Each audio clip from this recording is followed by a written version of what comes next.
Elise here at Bowman Library, the whole new middle grade book spotlight. So believe it or not, we are in our second to last week of our 2022 summer reading program, Oceans of Possibilities. That's right, how crazy is that? Like, the summer has flown by. So make sure you're logging, tracking, doing your badge activities, entering your tickets, all that type of stuff.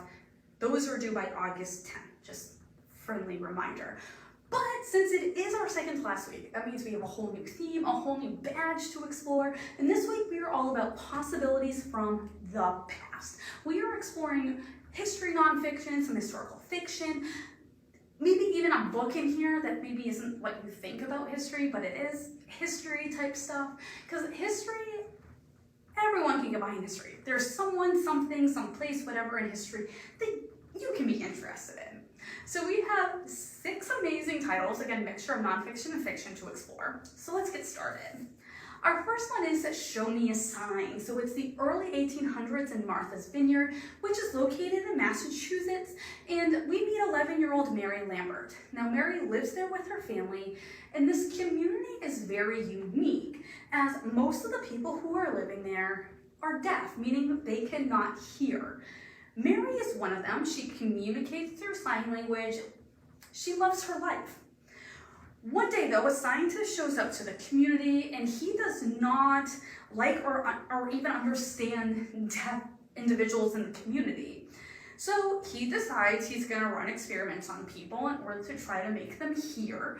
And Mary is one of the subjects he has chosen to use as an experiment. Mary doesn't want to go with him though, so this doctor kidnaps her. She ends up in Boston to become a live subject for his experiments.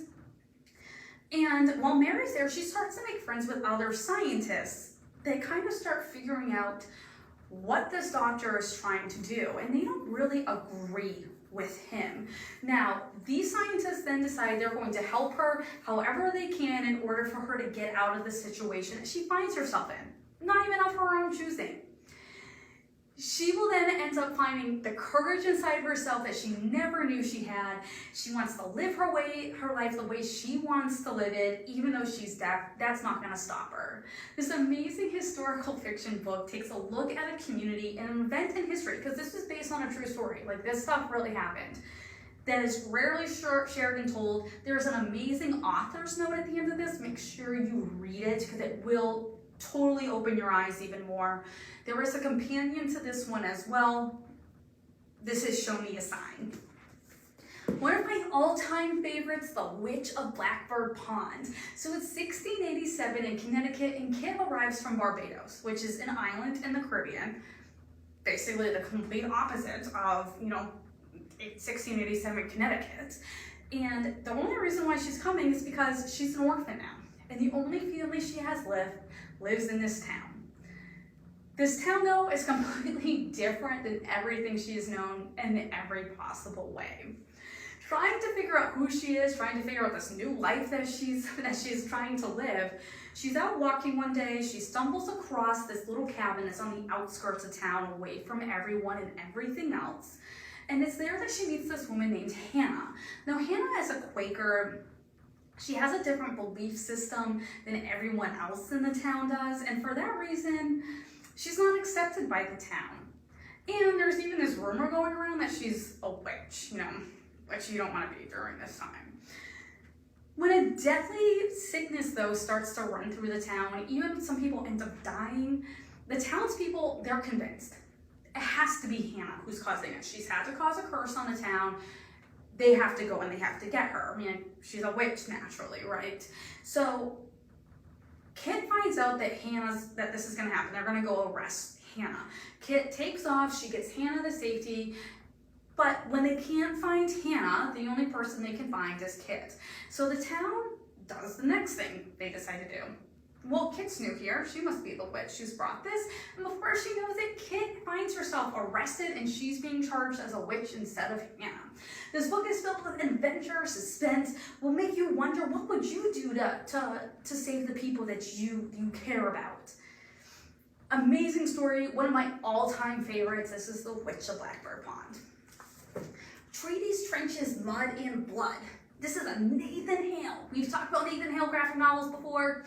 no exception. In this nonfiction graphic novel, we are exploring the events of World War I, which takes place before World War II, but doesn't really ever get the conversation that it really deserves or needs to have.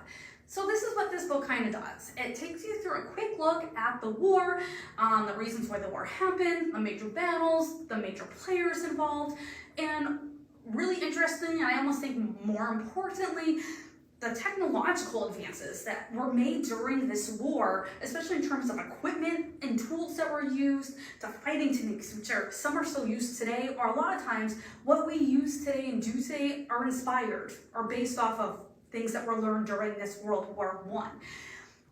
So I will tell you this though, it is a graphic novel, it can be pretty visual, it's not at some points necessarily faint of heart. I mean, they are talking about war and the realities of it, especially during the 1910s, but incredibly eye-opening. You'll become a mini World War I expert. There are others in this series as well, so even if you're not really into World War I, there's 12 or 13 other titles in the Nathan Hale Hazardous Tale series. Highly recommend all of them. This one is Trees, Trenches, Mud, and Blood. Loyalty by Ami. This is his newest one. This one is a unique view of the American Revolution, which is usually not told or explored. And you'll see why here in a second. We meet 13-year-old Noah. He's living just outside of Boston, up in Massachusetts, and tensions are starting to run pretty high at this point. There are people that they are ready to start a revolution and to break free from the rule of England and the crown. Now, our story takes place about 2 years before the official start of the American Revolution. So there are some pretty heavy tensions that are building here. Noah's dead as a pastor for the Church of England though, and on one Sunday morning, he says a prayer that proclaims support for the king and the crown, basically making him what's known as a loyalist. 2 days later, he is found by this group of people called the Sons of Liberty. They're not loyalists. They are the opposite. They want the revolution. So they don't like loyalists, and what they do is they find his dad, they tar and feather him. 3 days later, Noah's dad passes away. Fleeing for their safety, Noah and the rest of his family, they take off to go live with some other family members in Boston, and it's there that Noah gets a job at this tavern known as the Green Dragon. He starts working there. Before he knows it, he starts to realize that there are the leaders of the Sons of Liberty that meet at this tavern. Okay. Noah is then asked by the British Army to spy on these leaders and to report back with them, so the British Army can start figuring out what their next upcoming plans are in terms of attacking. Noah agrees to go along with this initially, but as he starts to meet new people and he starts to have new experiences, especially in Boston, he starts to question where his loyalty should honestly lie. This eye-opening read is one that will make you think about the American Revolution, its lead up differently, all while keeping pace, will keep you turning the page. You want to know what's going to happen with Noah. What does he ultimately decide to do? This is loyalty. Hardcore. Now, this is one of these books that I'm showing to remind you, history doesn't have to be in 1912 this happened. Everything can have a history. Even sports. Now, Hardcore is a unique look at the past 75 years of history told through the lens of basketball and the start, creation, growth of the NBA. Now, it's filled with tons of facts, stories, statistics. It has like the events that maybe you know, the people you know, ones you don't that you need to. But you will also get to see and learn how outside factors influence sports and how sports can impact outside things going on in society as well. It takes a frank look at the whole integration and segregation stuff that was happening in our history and how, what can sports impact on us, especially through the lens of the NBA. We do have another one in this series called Gridiron that's about football as well. If you love sports, love reading about the history of stuff, highly recommend this one. This is Hardcore. And our last one for today is History, a Visual Encyclopedia. This one is just what the title says it is.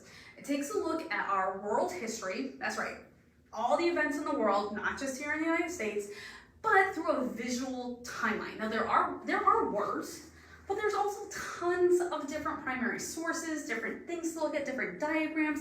Like for example, this one's all about the Vikings. And if I jump around, here's the European Enlightenment. If I jump around even further, here's like the effects of colonization.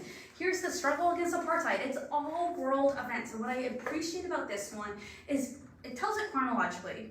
But if you want to jump around and learn about different things, you can do that. If you are a sucker for, random facts, you'll appreciate this one. Highly recommend this one. If you want a little taste of everything that might have happened in history that's impacted so many things, even things today, and in our future. This is History of Visual Encyclopedia. So these are 6 of the books we have here at the library that are all about possibilities from the past. So I encourage you to come on out, check out one of these, or we can help you find whatever perfect nonfiction or historical fiction you are looking for that you want to learn about. So I encourage you to come on out, check out the books you want, make sure you're reading, tracking, all that type of stuff for summer reading. Next week will be our last summer reading theme week, so I encourage you to tune back in, and I hope you have an amazing week.